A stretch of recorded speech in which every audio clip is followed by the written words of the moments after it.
On behalf of the Order of Malta, I welcome you to our webinar on global justice and human trafficking towards a new paradigm.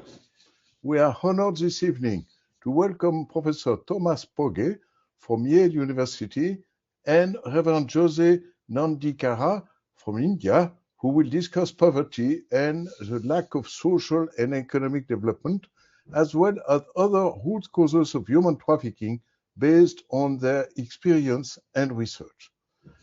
In his well-known book, Global Justice, Professor Thomas Pogge and his contributors discuss central moral issues arising in the emerging global order, the responsibilities of the strongest societies, moral priorities for the coming decades, and the role of intellectuals in the face of the huge gap between widely expressed moral ambitions and prevailing political and economic realities.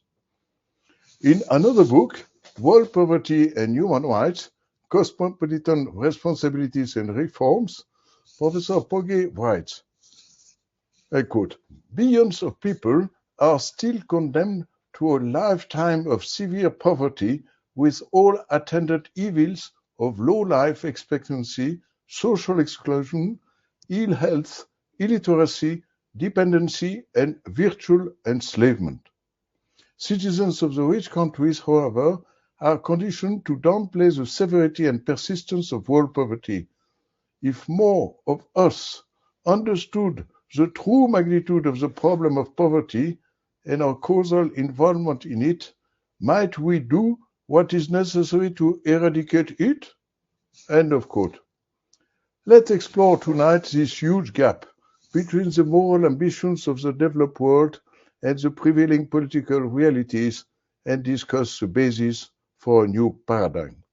Indeed, human trafficking is growing like cancer in our societies, stronger in poor countries, but also present in the global north, where the gap between wealthy economic leaders and the majority of the population is widening, making it increasingly difficult for families to earn a sufficient income and find decent jobs. The 2024 International Labour Organization report, Profits and Poverty, the Economics of Forced Labour, shows a dramatic increase in traffickers' annual profits since 2014. In 2014, 150 billion US dollars. Today, it estimates traffickers' annual profits at a staggering 236 billion US dollars. These traffickers' annual illegal profits now exceed the annual profits of Walmart, Visa, Amazon, Google, and Apple combined. At least 50 million people worldwide are affected by some form of human trafficking, forced labor, sex trafficking, organ removal, forced pregnancy, and other forms of exploitation. Modern slavery exists everywhere, with more than 1.9 million people working in slave-like conditions in Europe, the US, Japan, and Australia combined. Trafficking, which can be considered a crime against humanity, is the worst form of abuse, but there is a vast gray area of underpaid wages before getting a decent job. Today, we live in a deregulated market where the only thing that matters is the calculation of profit and loss, where people are just numbers to be exploited. If I may quote Pope Francis, such an economy kills, as he said in his apostolic exhortation, Evangelii Gaudium in 2013.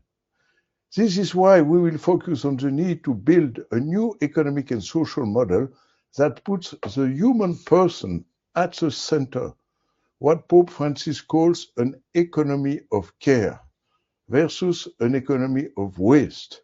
And that's a quote from Laudato Si. We now need to reflect on what this economy of care is and how we can achieve it. This webinar aims to encourage public and economic actors to develop what is necessary to protect human life, and dignity. And tonight, as I told you, we are fortunate to have Professor Thomas Pogge, having received his PhD in philosophy from Harvard.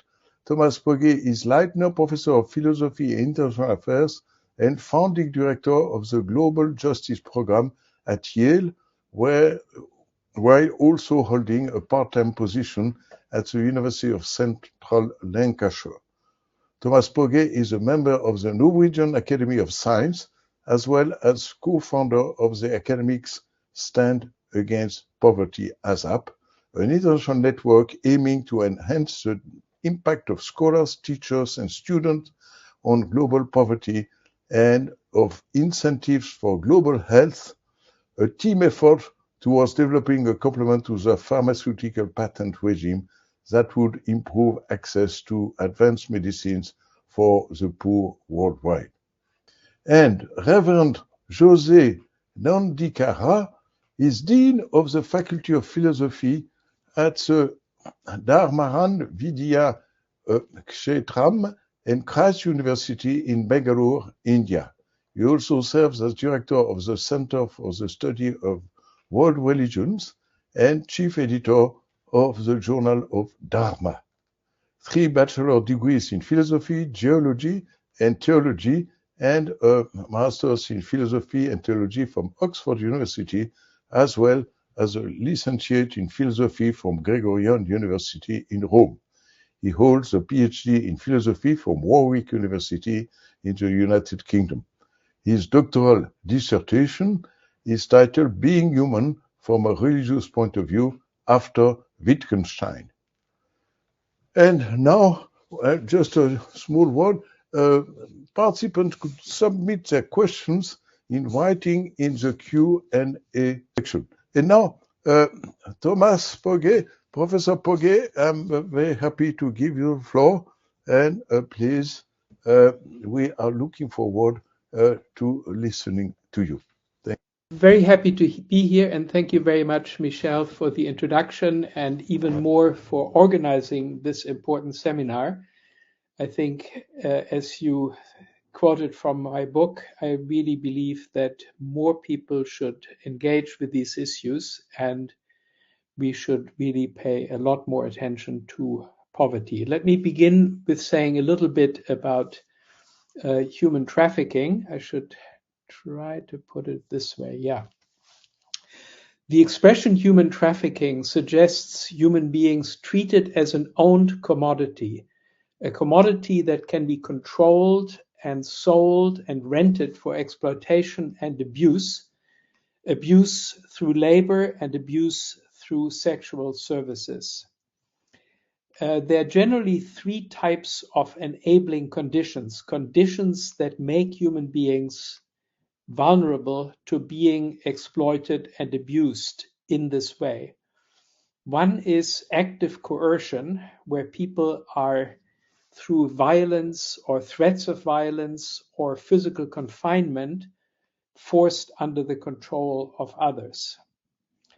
A second condition is situational need, where people are in a very difficult situation, either as a population or as individuals, for example, through natural disaster, civil war, extreme destitution, personal emergencies, and therefore find it rational to subject themselves to the control and abuse of another person. And the third one is psychological vulnerability, where a person is, for example, a child or is drug dependent, emotionally attached or brainwashed into subjecting themselves to the control and domination of another. These 3 conditions often work together, and one of the conditions may well lead to another. So once you have a person under your control, you can increase their situational needs, you can make them psychologically dependent, and so on. As we said at the beginning, this is akin to slavery. It is continuous with slavery. It is a form of slavery, often also called modern slavery.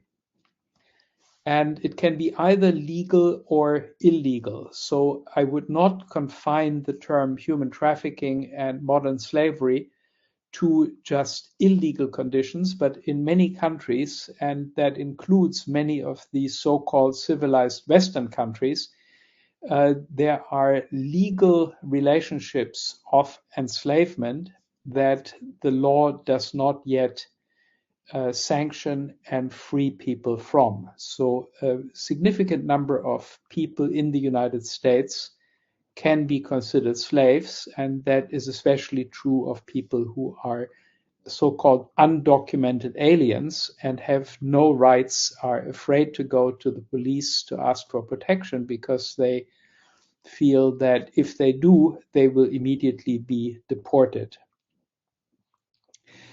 What I will focus on today, and that was the task given to me by Michelle, is the second of these conditions, situational need, such as destitution, poverty, which then facilitates offers that one cannot refuse, where people offer to help one or to help one's children in exchange for one subjecting oneself to slavery-like conditions. Now, to prepare this, give you a little bit of context, let us start with the American century. The American century, where America means the United States of America, the American century begins essentially in 1941, when the war was clearly on the horizon. This is before Pearl Harbor, but already quite clear that the US would enter the Second World War. And on the eve of the Second World War, or the American entry into it, Roosevelt, the president, formulates the famous four freedoms. His vision and the US vision of a post-war world in which everybody would have freedom of speech, freedom of religion, freedom from want, meaning freedom from need, freedom from poverty, and also freedom from fear. Since 1941, the gross world product of the world has grown 18-fold. So our collective GNP, if you like, is now 18 times larger than it was in 1941. But of course, the world's population has also increased, and so the average income is only 5 times larger than it was in 1941. Still, 5 times, that is a very large increase in the average income of human beings on Earth. And if everybody had participated in this quintupling of the average income, then severe poverty, the kind of poverty that really drives people into trafficking, into forced labor, would be history now, would be gone by now. And some people claim that it is. Bill Gates and Steven Pinker recently had a discussion on YouTube where they showed this diagram. You know, hunger is essentially non-existing as of 2015. Wish it were so. Unfortunately, it is not so. The poor have been left behind, and very large numbers of people still suffer the kind of extreme poverty that makes modern slavery possible. So this is the income distribution of the world from the website Our World in Data. It is on a logarithmic scale, so equal distances are equal ratios here. And you see the red line, vertical line on the right, showing the global average income, about $62 per person per day. About 6% of the world's population reach that income or higher, and fully 94% of the world's population live below. But what is really dramatic is how far many people live below that average income. So you can see that more than 40% of the world's population do not even have 1/10 of the global average income, which would be $6.17 in purchasing power adjusted currency. So these statistics here are in PPP dollars, also known as international dollars, which reflect the purchasing power of various currencies. Just to give you an idea, if you go to the bank, you can get roughly 80 Indian rupees for a US dollar. But in this conversion, 24 or 25 Indian rupees are deemed sufficient to equal a US dollar because they have as much purchasing power in India as a US dollar has in the United States.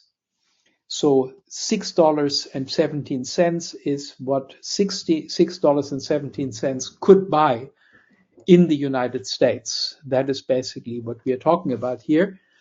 And 40%, more than 40% of the world's population live below that.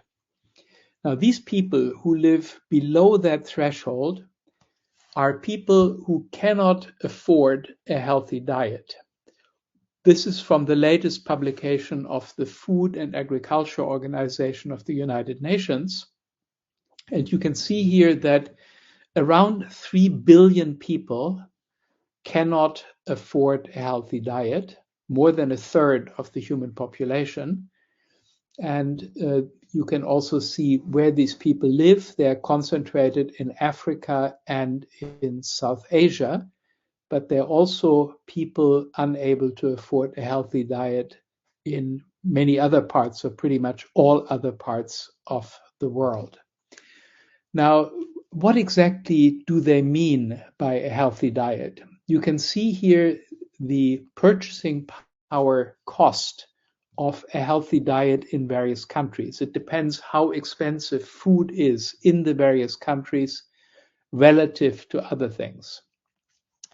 In the United States of America, you are deemed able to afford a healthy diet if you have $2.63 per person per day in your household. So you need a little more than $10, according to the FAO, for a family of four, a little more than $10 per day. Anybody who lives in the United States or has traveled in the United States knows that this is a very, very stingy measure, and it is a deep challenge indeed to feed a family of four on $10 a day, not just to give them enough calories, but to also give them whatever else is needed for a healthy diet: vitamins, minerals, proteins, macro and micronutrients, and so forth. Now, the US Department of Agriculture is concerned with the same question of a healthy diet. And in order to help people get a healthy diet, it publishes every year a thrifty food plan. That thrifty food plan is supposed to help people feed their family in a healthy way on the lowest possible budget. The USDA, in its most recent report, says that it costs $7.84 per person per day to actually do that. And so its standard is fully 3 times higher than the standard of the FAO. So it's dubious, to put it mildly, that the amount that the FAO deems sufficient for a healthy diet is actually sufficient, at least in the United States. In any case, we can be sure it's an extremely stingy standard. And nevertheless, despite it being so very, very stingy, very large numbers of people, as I showed you, around 3 billion people, or a third of the human population, are unable to afford such a healthy diet. You can see here the countries where that inability is greatest. So in many African countries, such as Madagascar, the Democratic Republic of the Congo, and so on, well over 90% of the population cannot afford a healthy diet. And the number of countries here, it's about 50 countries where that percentage is 50% or higher. Now, again, we live in a world of extreme inequality, and you can see it here in a different chart from my friend Branko Milanovic, who shows how this extreme inequality correlates with the core countries, the developed West, the rich countries of Europe, North America, Australia, and New Zealand, Japan on the one hand, and the so-called periphery countries, the global South on the other hand.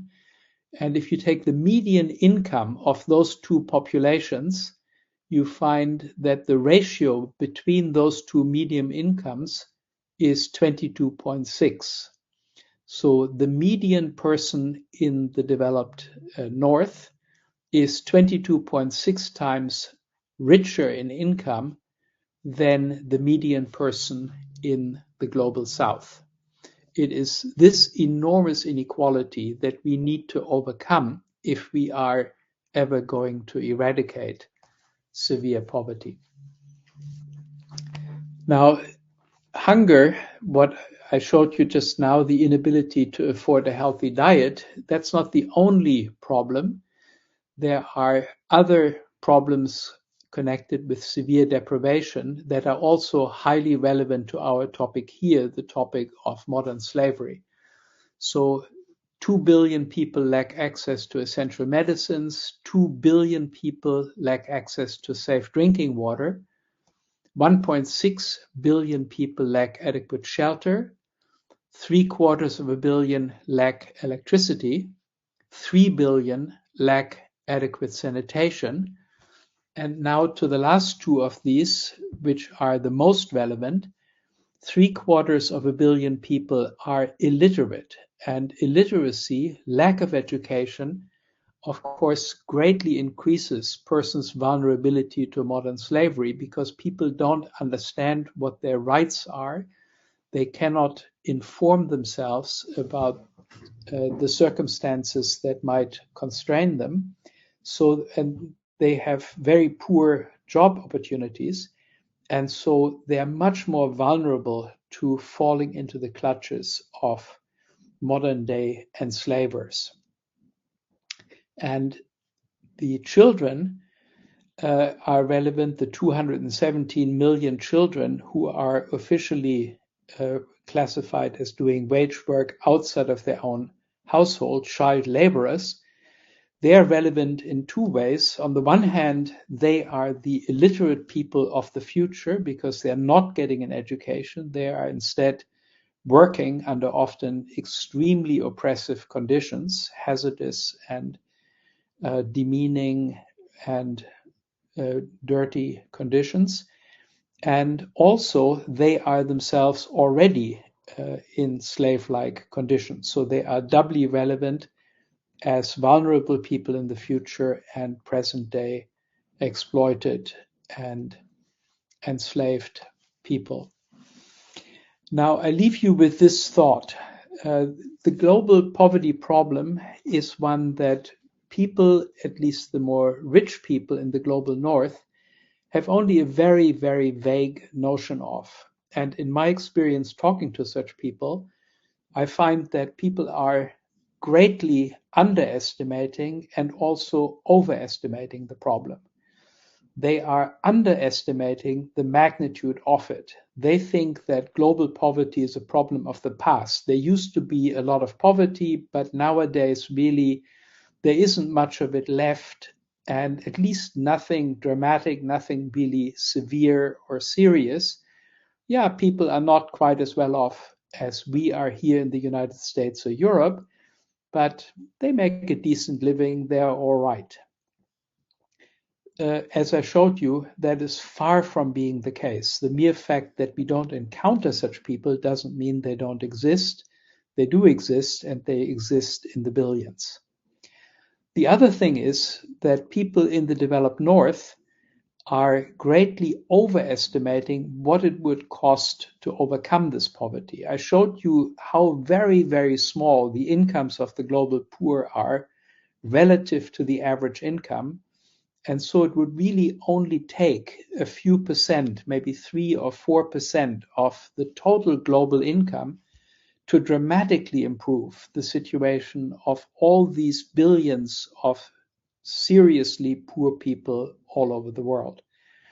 So any thought that we would ruin our own standard of living and become dramatically badly off if we solve the global poverty problem, any such notion is just ill-informed and untrue.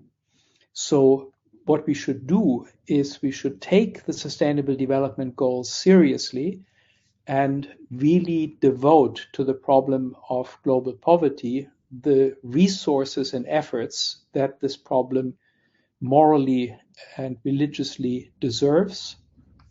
And we would thereby take away the conditions that make modern day slavery, human trafficking, possible and make it actually an option that for many people is the only option they have. People have families, they have children to take care of, and they will be willing to sell themselves into abject conditions in order to help their children survive, in order to feed their families, in order to survive themselves.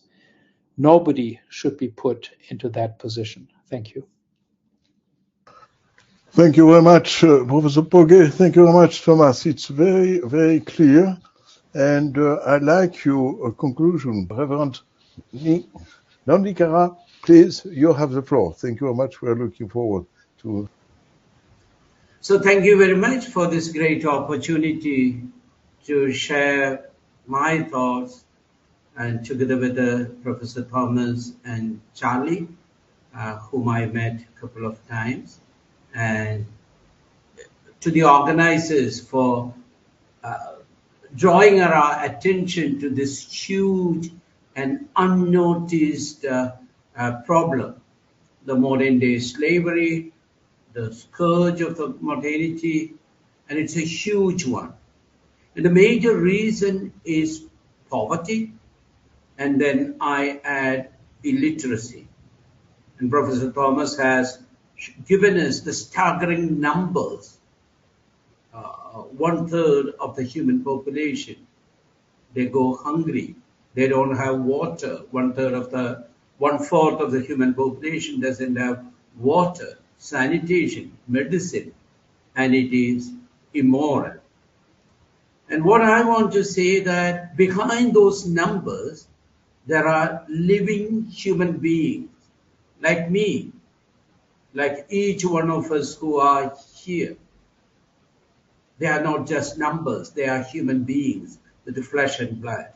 I see them as I move around in India, on the streets, begging, doing all kinds of work, in our agriculture farms, as domestic workers, and on the streets, sometimes as prostitutes and pigs. I have seen them in Europe, I have seen them in Africa, in different grades. And here the question, rather than the numbers, I am suggesting to read once more Fratelli Tutti, the great encyclical of Pope Francis, to see everyone as my sister and my brother. The key thought is from Jesus' story of the Good Samaritan, the victim.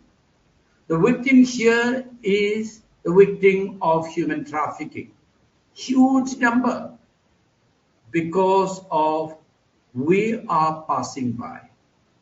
Pope draws our attention to the silent, including me. I do not see them. I see them, but I don't look at them. I don't pay attention, because if I show my eyes to them, they would come and ask me. And I just want to pass by like the priest and the Levite. And this opportunity gave me, this webinar gave me an attention to this silent, unseen evil. Let me begin with a prayer that Pope Francis gave us. O God, Trinity of love, from the profound communion of your divine life, pour out upon us a torrent of fraternal love. Grant us the love reflected in the actions of Jesus, in his family of Nazareth, and in the early Christian communities. May we discover Christ in each human being, recognizing him crucified in the sufferings of the abandoned and forgotten of our world, and risen in each sister or brother who makes a new start. Come, Holy Spirit, show us your beauty, reflected in all the peoples of the earth, so that we may discover anew that all are important and all are necessary, different phases of the one humanity that God so loves. As you know, Pope Francis wrote his first encyclical, Lumen Fidei, the light of faith, second one, Laudato Si, and third one, Fratelli Tutti. Pope Francis signed the encyclical Fratelli Tutti on the eve of the feast of St. Francis, 3rd of October in Assisi, and published it on the feast day. The title Fratelli Tutti is taken from the 6th of 28 rules that St. Francis gave his friars. This rules reads that blessed is the brother who would love his brother as much when he is far away from him as when he is with him. That's the key thought. Do I love the victim of human trafficking as my own sister, as my own brother? Or am I a silent onlooker, a passerby, a victim, a perpetrator, a consumer? We all of us share in different degrees, leaving on my sister, my brother, to be trafficked. Victims of human trafficking are sisters and brothers.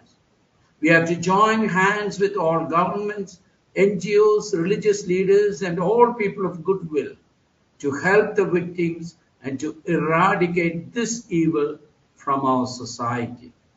What we need is to treat every human being as my sister, as my brother.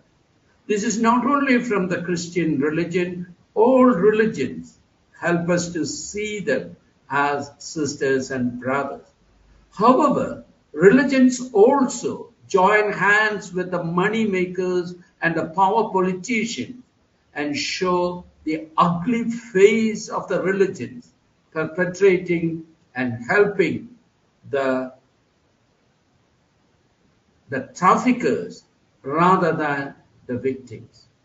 Let me draw your attention to the Universal Declaration of Human Rights. In its preamble declares, whereas recognition of the inherent dignity and of the equal and inalienable rights of all members of the human family, I underline human family, is the foundation of freedom, justice, peace in the world.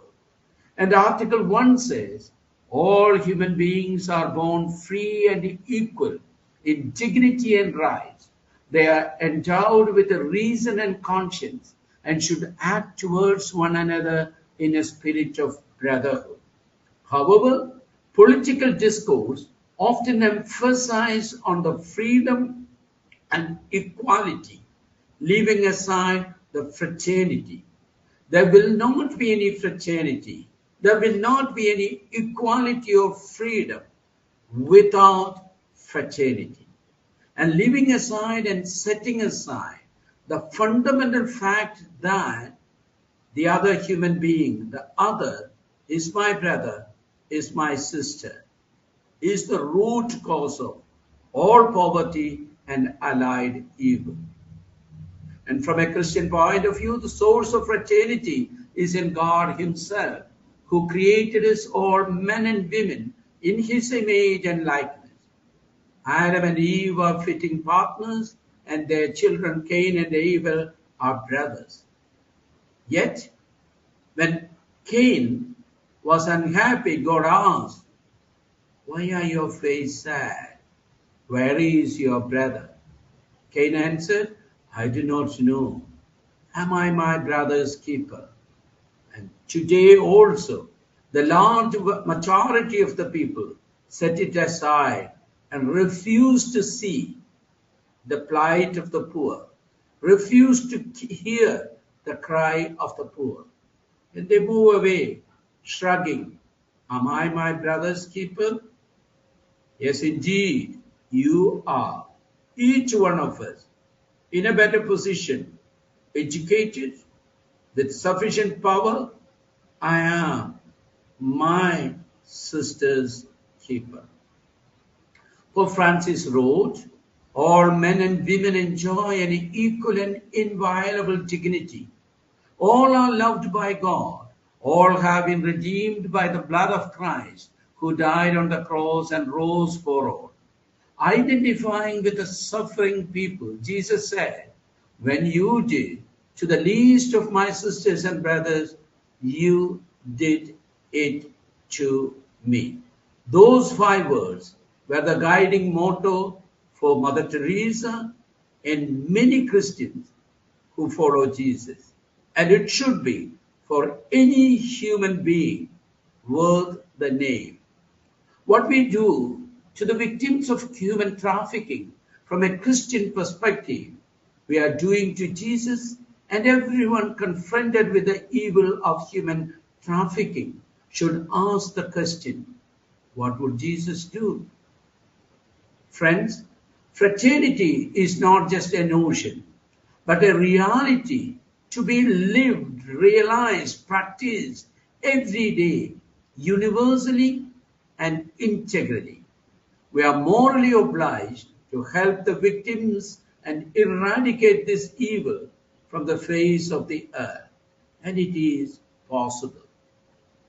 Pope extends the familial relationship of sisters and brothers lived and experienced at our home to the whole of the human family and all the beings living in our common home, the earth. The Indian tradition says the same, Vasudhaiva Kutumbakam. The earth is our home. He advocates that the model of the family could be fruitfully extended to the universe as a whole, a common home. God is our Father, and all of us are sisters and brothers, including all living and non-living beings. Drawing on the human family's innate vocation to fraternity, Pope writes, we need to think of ourselves more and more as a single family, dwelling in our common home. Pope in his first chapter draws our attention to the dark clouds over a closed world. There are several factors that hinder universal fraternity: globalization, cultural colonization, the defamation of concepts like democracy, justice, freedom, and indifference towards the common good, a throwaway culture, the disparity of rights, and the illusion of communication. It is this culture that breeds traffickers, victims, consumers, bystanders, and the indifferent and silent majority. And these victims are seen as a stranger on the road. Pope's exegesis on the famous parable of the Good Samaritan, that's the core of this encyclical. We are called to expand our hearts to embrace the victims of the parable. Pope analyzes the characters of the parable, which I find very applicable in the context of human trafficking.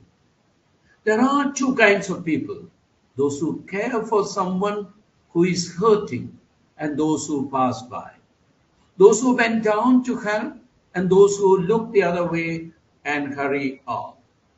The real question is this: will we abandon the injured sister, brother, and run to take refuge from the violence, or will we pursue the thieves?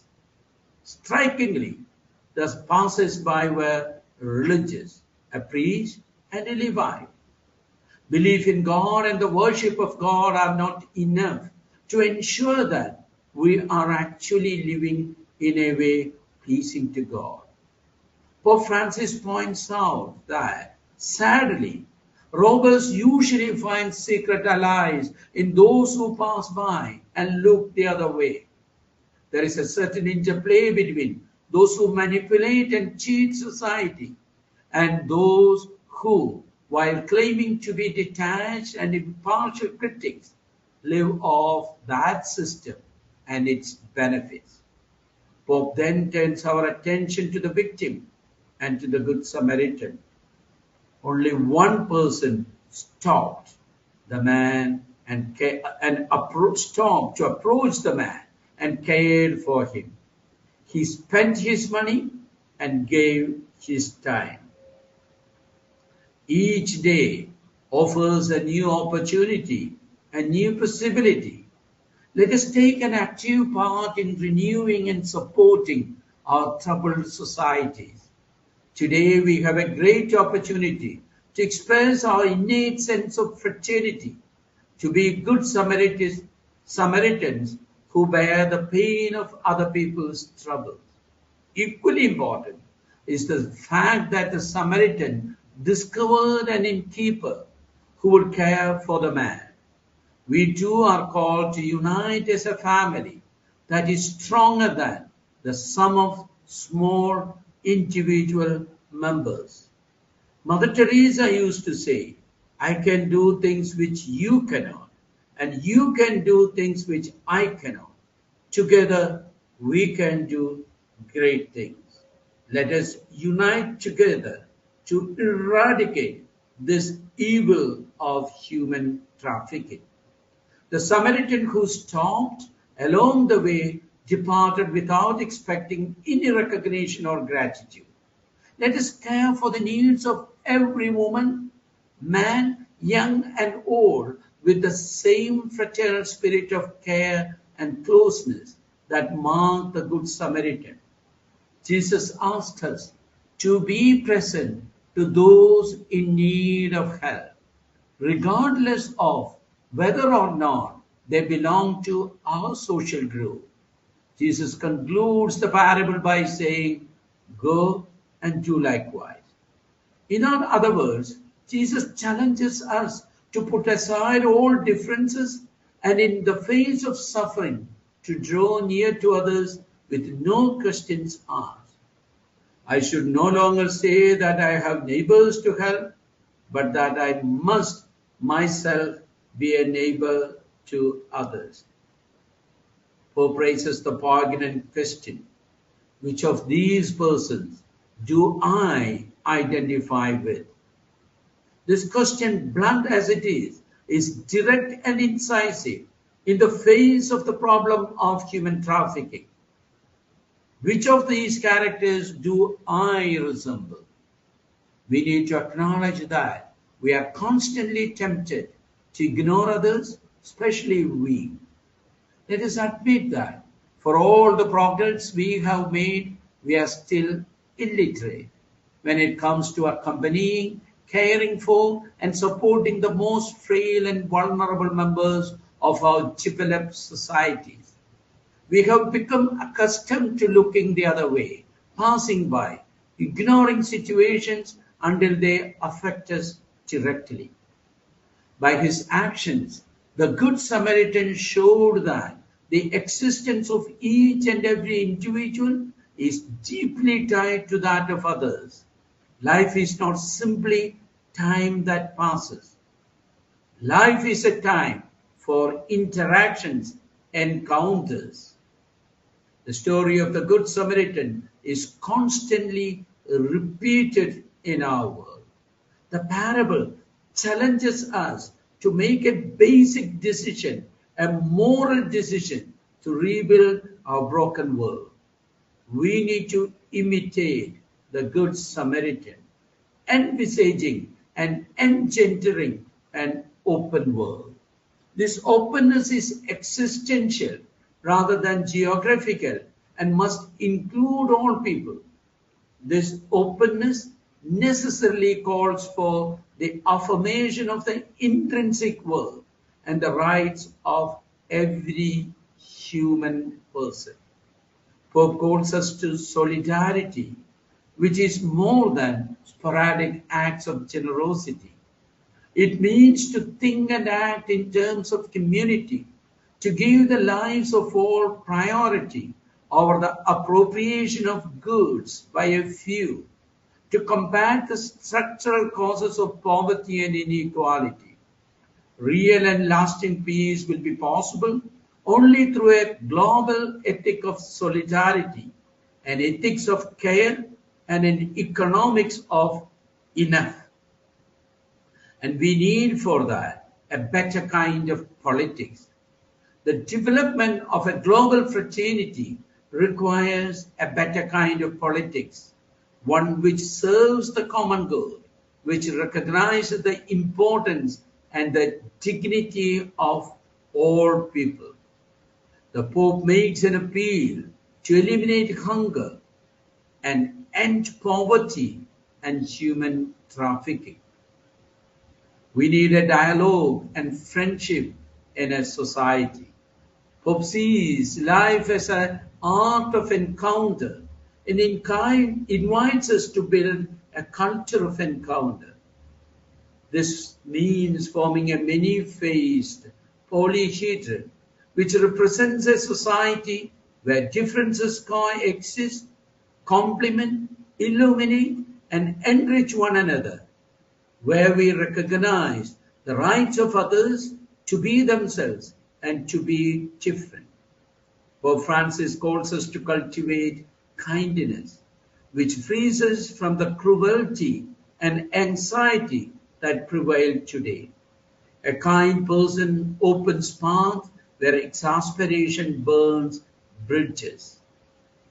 We need to open the paths of renewed encounters, paths of peace to heal wounds.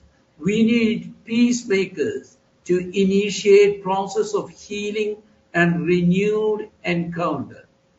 In this, Pope concludes, religions can serve at the service of fraternity.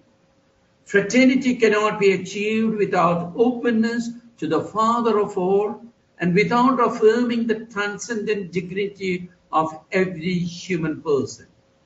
Religion, or the effort to see God and to find meaning in our life with a sincere heart, must help us to recognize one another as traveling companions, truly sisters and brothers. We need to return to the sources of religions and focus on the essential worship of God and the love of neighbor. Pope calls for the adoption of dialogue as the path of mutual cooperation, as the code of conduct, reciprocal understanding as the method and standard. I conclude with a prayer to God our Father. Lord, Father of our human family, you created all human beings equal in dignity. Pour forth into our hearts a fraternal spirit and inspire in us a dream of renewed encounter, dialogue, justice, and peace. Move us to create a healthier societies and a more dignified world, a world without hunger, poverty, violence, war, and human trafficking. May our hearts be open to all the peoples and nations of the earth. May we recognize the goodness and beauty that you have sown in each of us, and thus forge bonds of unity, common project, and shared dream. Thank you. Thank you very much, Father Nandikara, for this very inspiring contribution. I must say, I like also the way you are quoting the Pope and making reference to interreligious dialogue. And if I had one question, that would be, of course, you're familiar with other religions, and you think other people from other religious communities would support your appeal for the respect of every human being in his or her transcendental dignity. And I like this because when we speak now of artificial intelligence, we should not forget actually this transcendental dignity of every human person and actually the very special nature of every human person. But thank you very much. If I'm permitted, Michael, I shall start with your question Okay. because it is very something and alive for me. Yes. And I worked as a student secretary to a Center for Study of World Religions. Later, I was director and had very good encounters, very fraternal and friendly encounters with actual believers in all the 6 world religions, the Semitic 3, the Judaism, Christianity, and Islam, and the South Asian one, Buddhism, Jainism, Hinduism, and Sikhism. And all of them do give a special place to human. The Semitic religion speaks in terms of creation, created by. Yes. Whereas the Indian tradition, these souls would be uncreated. And yet, this birth as a human being is seen as something, a greatest blessing. And every human being, the Indian tradition, basically the Hindu tradition would find its ultimate sense in the word Tattvamasi, that the what. So each one of us share in the same dignity. Though in practice, we have the caste system, as much as we have the class system, as much as we had the slavery and other divisions. Similarly, every tradition, these divisions exist. However, at the sources, there is enough resources in all these 7 religions to treat each other as sisters and brothers and to live the fraternity. We had a program that's called FIRE, Fellowship in Religious Experience. FIRE is an acronym. I used to go myself and take my students to all these 6 different religious traditions, their worship places, their cultural centers, especially their homes. And you see that their kitchen is very similar to, there is no difference. Hindu or Muslim, there may be food, some are vegetarian, some are non-vegetarian, some want to eat pork, some want to eat beef. But other than that, we are human beings. There is so much that unites us than the barriers that separate us. If we have time, we shall elaborate. Thank you. Oh, thank you very much. Thank you very much. Very, very useful. And yes, definitely, we need to reflect on this. We need to act on this. We need to bring people from different religions together to actually work together, to act together, to free people from poverty and from slavery. Thomas, would you like to answer this question or to add a few comments? I would love to do that, yes. And that is indeed the central question that we need to think about.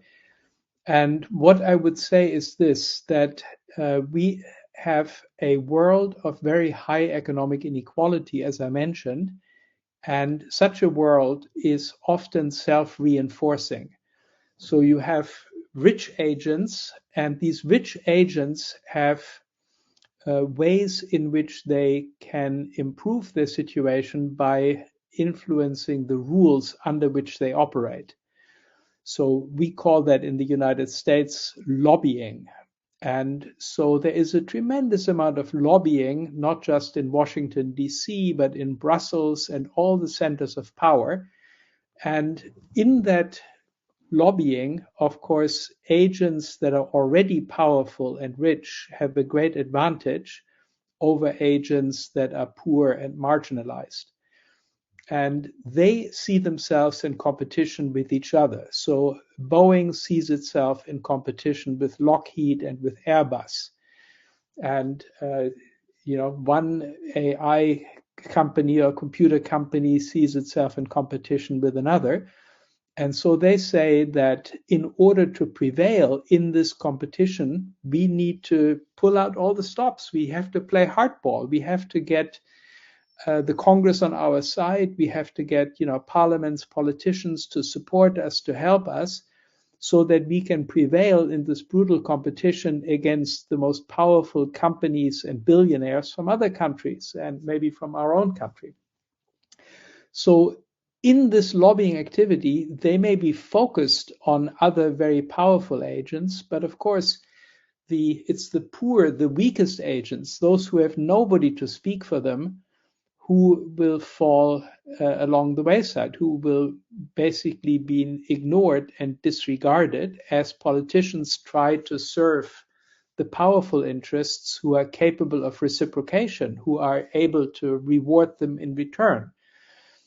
In the US, this is clearer than anywhere else. We have elections coming up, as you know, Harris versus Trump, and tens of billions of dollars are spent all the time on weekly, on trying to influence the elections, and elected officials in the United States need millions and tens of millions of dollars to keep their seat, to be reelected. And where is that money going to come from? All right, it's not going to come from the poor. It's not going to come from trafficking victims. It's going to come from CEOs of companies, from the big financial firms, the banks, the hedge funds. They are going to give the money. So this is again, from a very high altitude, the big problem. Now let me go a little bit more into the specifics where this plays a role. So one very obvious thing is protectionism. So when powerful companies in the richest countries, if they feel that their markets are threatened by foreign competition, they appeal to their government and say, oh, we don't want to have to deal with this competition. Could you please impose tariffs or even simply keep those other people out? We just had it days ago where the US government said we will put very large tariffs on Chinese electric vehicles, and maybe we won't allow them at all into the country because they are going to compete too strongly with our own companies. Now, this is something that among very powerful countries, they will come to some sort of understanding. You let my things into your country, and I will let your things into my country. They can sort of arrange themselves, but it's the poor countries that will fall by the wayside, where they have to beg and plead to get their products onto the markets of the rich countries. The World Trade Organization was supposed to achieve that, but as we all know, it's become a patchwork of rules and restrictions and so on. And again, poor countries find it very difficult, small firms from poor countries, to compete in the rich markets where all the money is concentrated. Another big thing is tax justice. So there is now a big effort at the United Nations to achieve some more tax justice. But basically the situation as it is that the big multinational firms do not pay any taxes.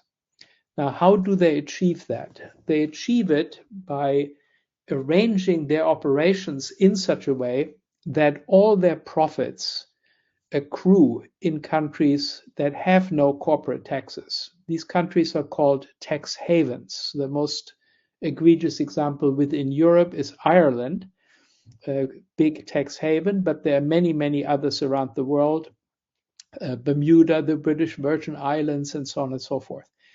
So a multinational corporation has subsidiaries in many different countries, and these subsidiaries do all sorts of deals with each other. And in pricing these deals, they have a lot of freedom. They can overprice these deals or underprice these deals. And in that way, they can shift profits from one country to another. The profit stays with Exxon or Shell or Siemens or whatever the company may be, but it moves from Exxon US to Exxon British Virgin Islands. And there, of course, it is taxed at a zero rate. And so big multinationals they all have tremendous tax lawyers and accountants specializing in this. They manage to avoid paying taxes. That means that in the poor countries, let's say in Africa and in India and so on, they compete at an advantage against the local companies. Local companies do not have the luxury of paying no taxes. They have to pay taxes. So here's a local company, small and confined to a single nation, that faces a tremendous disadvantage in competing against a much larger multinational company because it has to pay taxes and the multinational doesn't. And this is how multinational corporations can displace and basically overwhelm and cut down the fledgling local companies, smaller companies in poorer countries. And that is how they can suck out tremendous amounts of financial wealth out of the poorer countries, with the result that investment capital in those countries is scarce. Another thing is resource extraction. Often poor countries, the one thing that they have is ample resources. They have oil, they have cadmium, all the things that are now needed for the new information technologies. And this would be a very good opportunity for them to get on their feet. It would give them starting capital with which they could then invest in infrastructure and education, which are the most important components of successful development. But again, that very often doesn't happen. It doesn't happen because rich multinational corporations come in, they bribe local politicians, and with relatively little money, they get themselves incredibly advantageous contracts where they can exploit resources for decades. They even get free electricity, and they are not bothered by local labor laws and so on. They lock in these contracts with politicians who are local politicians who are corrupt, paying them staggering amounts of money by local context, and thereby extracting from the country vastly larger amounts of money that the country has no benefit for. If you look at the development again of Africa, you will find that over the last 50 years or so, the average income in Africa has been stagnant. It has not gone up. That despite the fact that immense amount of resources were exported from Africa, and these resources simply did no good. The money, of course, these resources, somebody paid for them, but the money ended up not with the rank and file populations in Africa, but if any Africans got any benefit from them, it was dictators and their cronies, people like Abacha and Mobutu and so on and so forth. And that gets me to another topic, the topic of corruption, which of course is rampant in the poorer countries.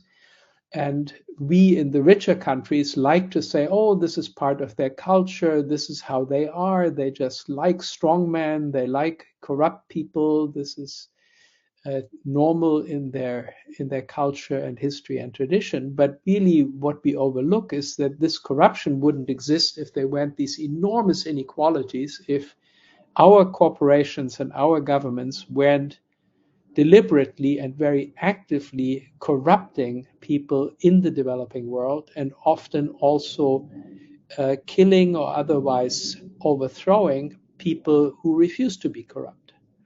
That has happened plenty of times, that those people have been overthrown. Last point I could make is debt.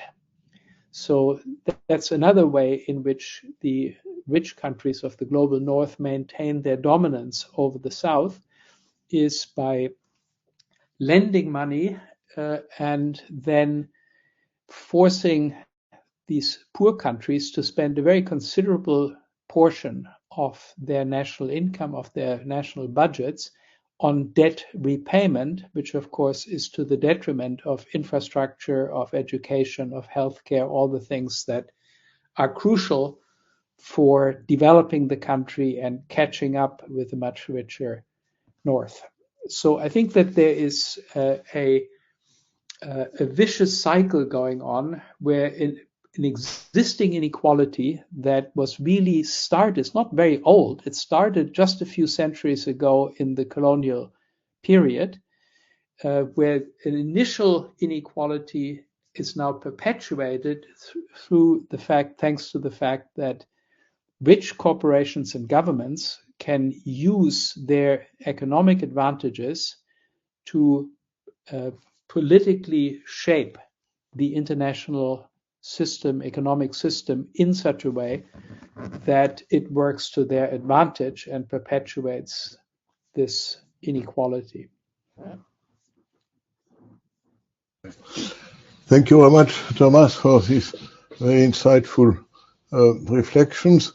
As you've seen, we have actually a few questions, some directly for you, Esther Ghosh, also Sir Franca Edet from Nigeria, but she lives in Geneva for the time being. What part of the world is being classified as countries in the periphery, and who has determined this form of labeling?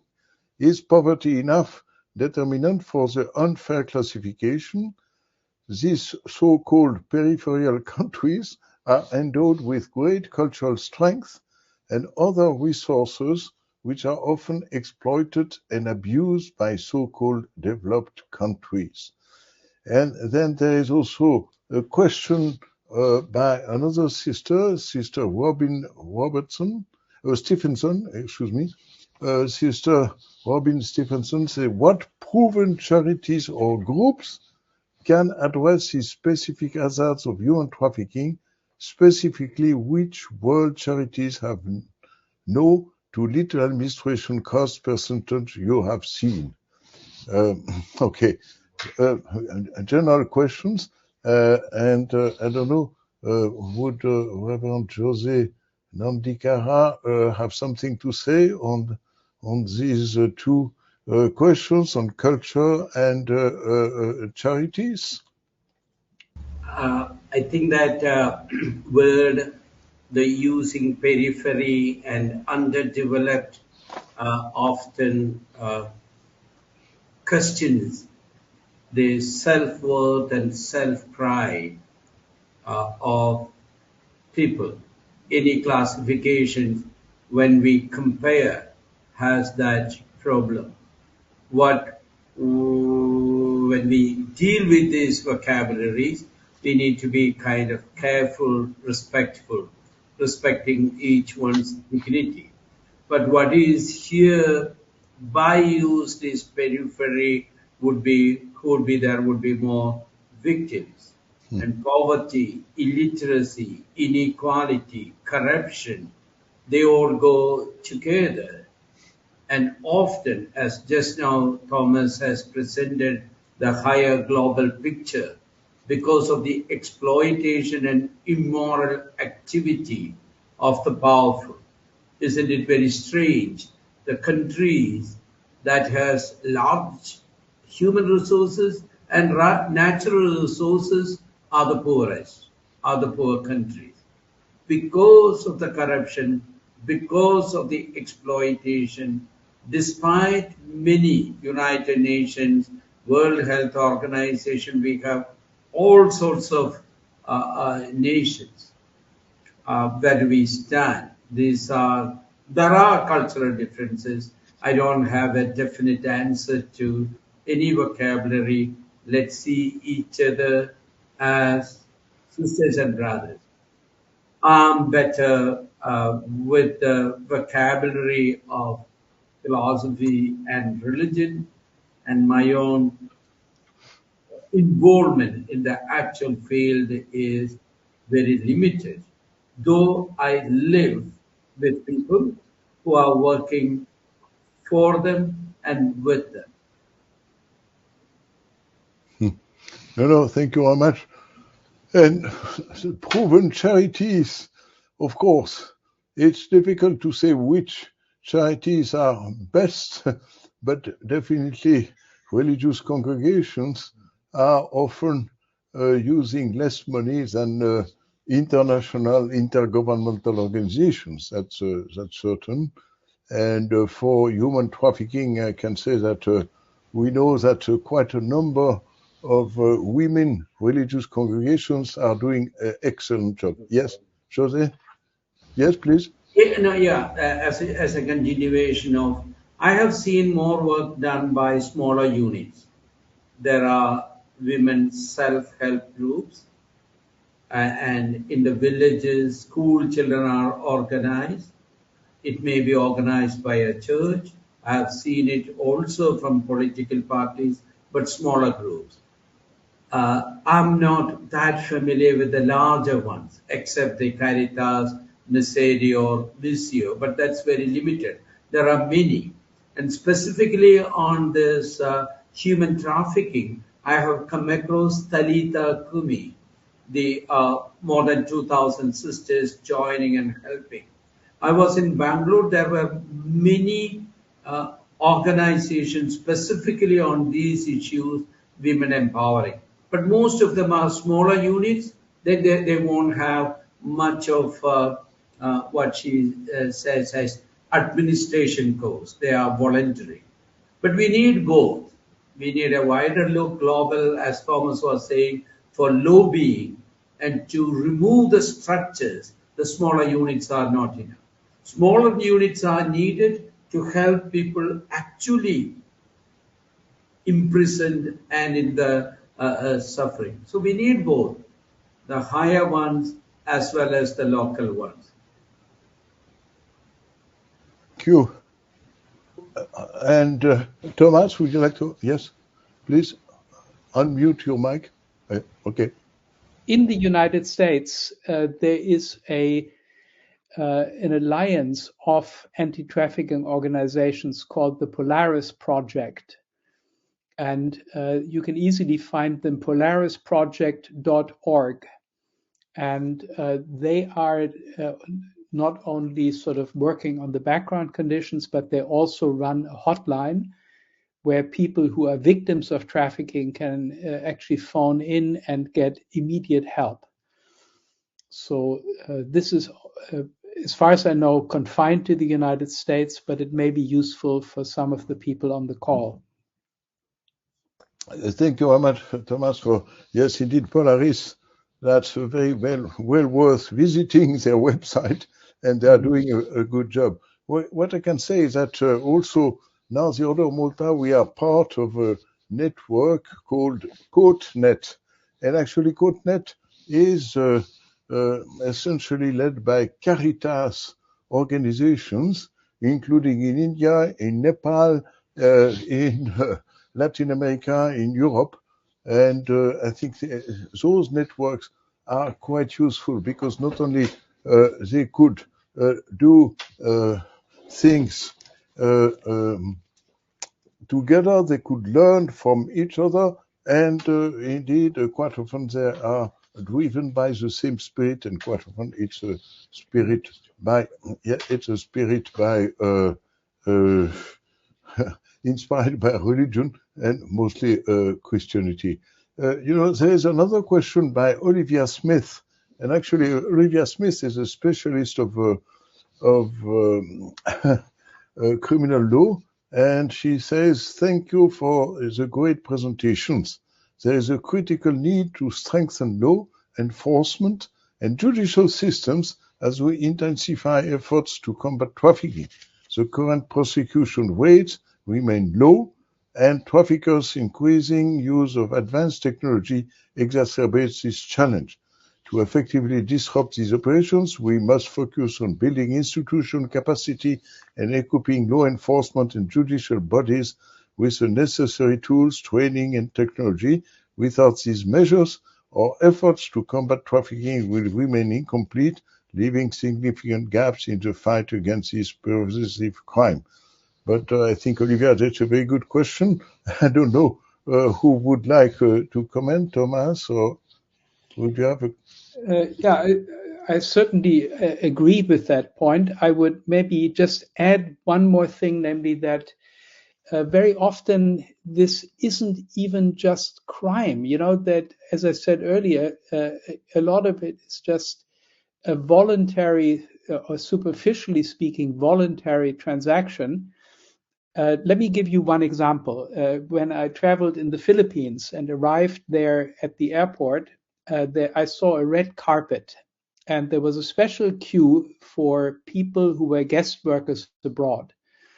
They had especially received, they had shorter waiting times and so on. And these are overwhelmingly women, and they're women who, because of the economic circumstances of their families, because they want to achieve a better life for their children, they go abroad for years and years on end and live abroad under slavery-like conditions as domestic servants, where they are at the beck and call of their masters, basically, and live under horrendous conditions. Their passport is being taken away and so on. They more or less know what they're getting into. They know that they are subject to abuse, subject even to sexual abuse, that they are mistreated and so on. They do it because they say, this is a sacrifice that I'm willing to make for my children. And so should this be criminal? Maybe, but it should be criminal only if we could have a better opportunity for these women, if we could somehow give them hope that their children can have a better life without them having to sacrifice, without them having to deprive these very same children of their mother for years and years, leaving them in the care of grandparents typically. So it is these sorts of situations that we should also bear in mind, I think, when we think about human trafficking, that legal business that is shipping willing middle-aged Filipino women to remote locations for years on end so that they can send back some money for their families. Jose, you have the floor, please. Thank you. I agree with the Thomas that often it is the situation at home that forces women, and in India, not only women, children. When there are more children, the eldest, they do not get an opportunity to go to school. They need to take care of the younger ones or need to assist in their own farm or in someone. And also when the mothers are working in the construction places, the children are left there. And in India also, large number of children are bought, sold, also for begging. And with regard to the law, the government doesn't want to register such cases because it is something shameful. And the victims also do not want to come and say we were victims because of their honor, pride. The families do not want to report, sometimes because families are involved in making these people work in bonded labor, child labor, sex trafficking, and in number of cases. So law is needed, necessary, but not sufficient.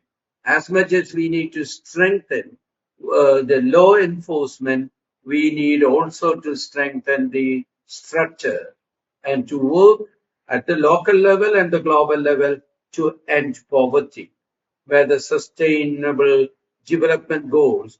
All of us need to pay attention, whether religious or secular. Everyone could make some contribution to reduce the poverty, to reduce the illiteracy, to reduce the human trafficking. And law, yes, should help. But in India, you need to go to the law and get support. You need to have a lot of. Okay, thank you very much.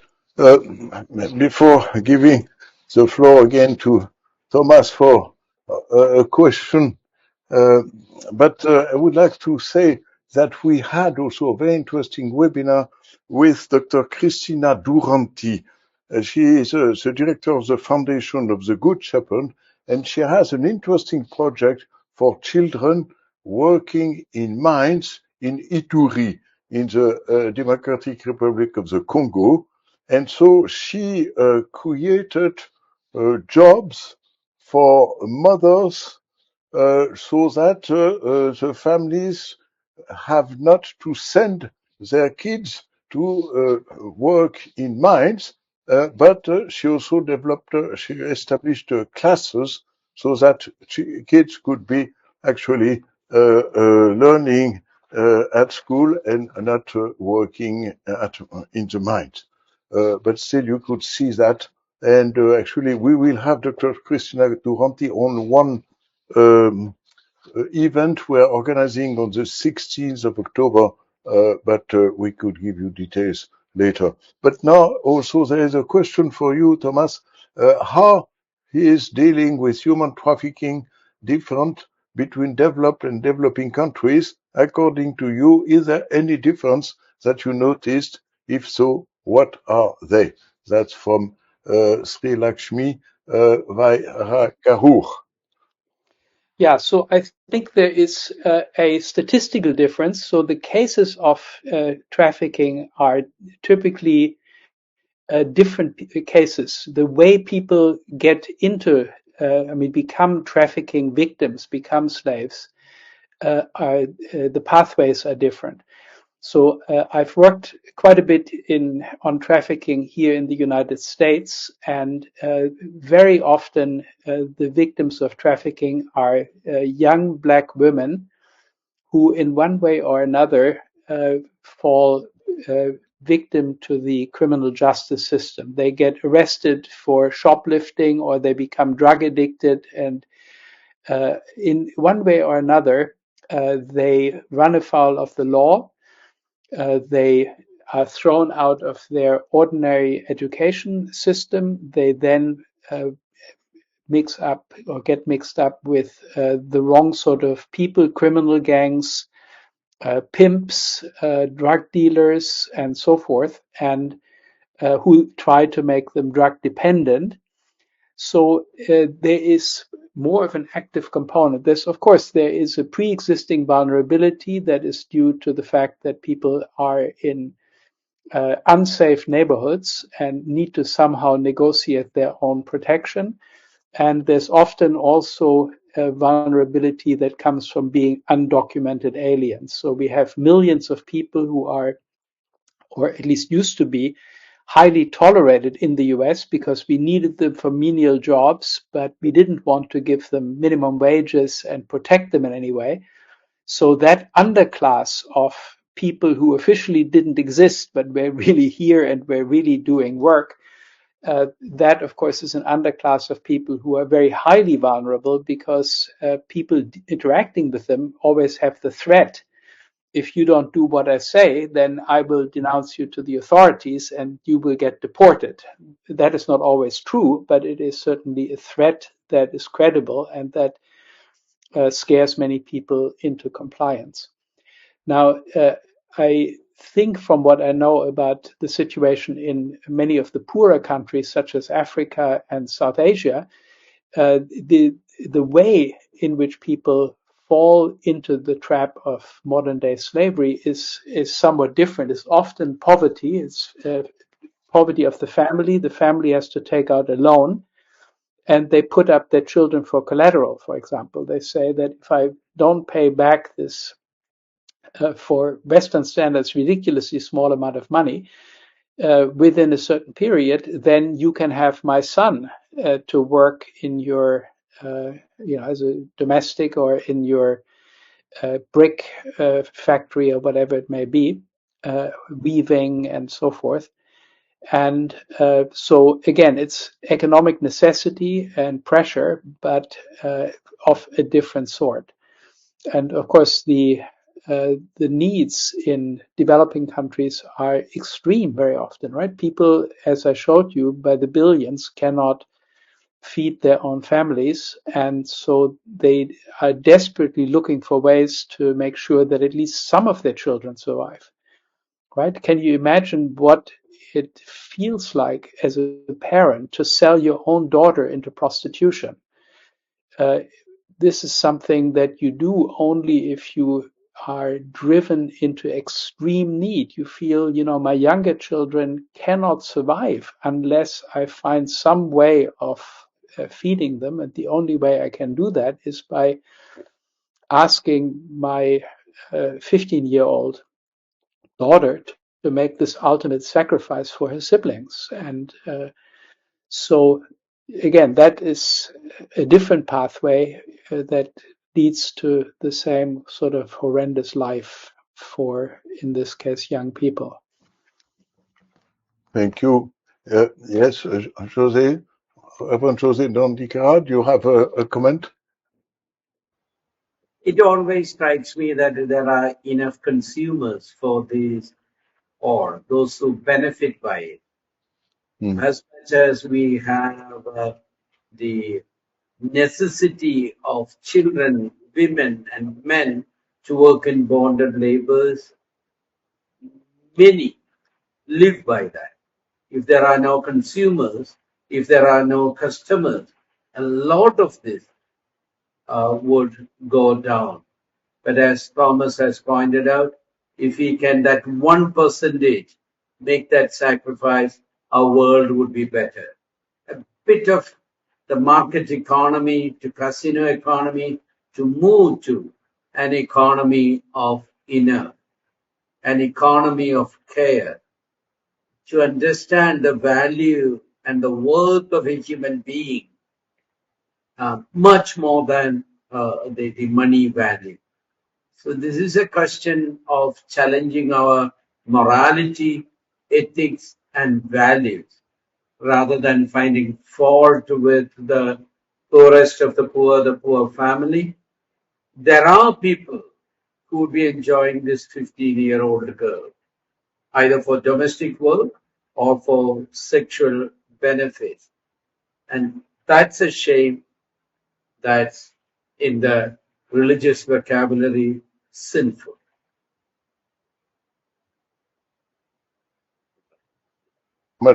Thank you very much indeed. I think we have no more questions. I know that we could discuss this, and possibly we could come back in another webinar to discuss various issues which were mentioned here. But I would like to thank Professor Thomas Pogge. Really, thank you very much, and Reverend José Dondicara. You are speaking to us in the evening of India, and I must say, very happy to have heard both of you, your reflections. I would like also to thank all participants or people who ask questions, and to say that indeed 2 days ago on Sunday, last Sunday, September 22, during the Summit of the Future, the United Nations General Assembly adopted a Pact for the Future, a Global Digital Compact, and a Declaration on Future Generations. Poverty, development, peace, technology, youth, and global governance were discussed. Governments and civil society must now implement them. I know that also possibly more contributions from religions, from all religions, would be welcome to build public conscience against modern slavery, against poverty, and definitely we will certainly come back in next webinar on this question. And you are all welcome to participate in our future webinars online. You shall find the registration links on our website. And I mentioned to you on the 16th of October in the context of the UNHCR Executive Committee. We shall organize an event with the permanent mission of the Holy See, the permanent mission of Italy, and the San Remo Institute for International Methanol, dealing with migrants, refugees, and human trafficking. And of course, you could follow that either live or as all our webinars, you could watch the videos on Vimeo and YouTube. And as you know, also the video recordings are subtitled in 7 languages. That's why I think you could also see that the questions which were mentioned, like the criminal prosecution, like the role of religious congregations on dealing with human trafficking victims and survivors, you could find also very interesting exposés and handouts on those topics. So I would like also to thank, in concluding, Yves Reichenbach and Emmanuel Piluso for their contributions. In a few days, you will find the video recording of this webinar with, as I said, subtitles, and it will be also on Vimeo and YouTube. So I would like now to really thank Professor Pogge and Reverend Nandikara and all of you, and wish all the best to you. And indeed, thanks, and let's stay in touch. Goodbye now. Goodbye.